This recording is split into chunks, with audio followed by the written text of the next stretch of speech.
பிரியமானவர்களே, இன்றைய தினம் அண்ணா லூக்கா 19ஆம் அதிகாரம் 9ஆம் வசனம்.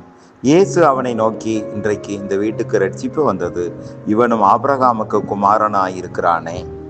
ஆம் பிரியமானவர்களே, ஆண்டவராய் இயேசு எரிகோவின் வழியாக கடந்து போகிற போது சகேயு என்ற மனிதன், அவர் ஆயக்காரர்களுக்கு தலைவன், வரி வசூலிக்கிற மனிதன், பணக்காரன்.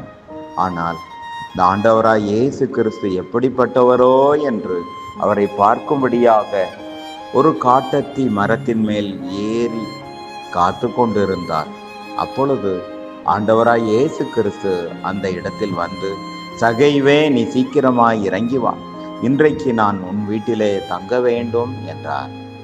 அப்பொழுது அந்த சகையு மிகுந்த சந்தோஷத்தோடே ஆண்டவரை ஏற்றுக்கொண்டு தன் வீட்டுக்கு கூட்டி சென்றார்.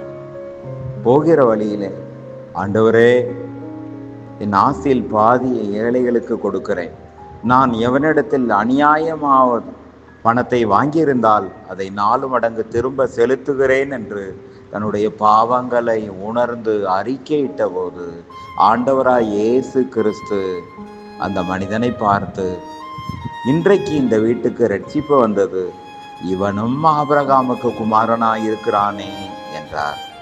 ஆம் பிரியமானவர்களே, மனம் திரும்புகிற ஒரே பாவி நிமித்தம் பரலோகத்திலே மிகுந்த சந்தோஷம் உண்டாயிருக்கும். ஆமேன். அல்லேலூயா.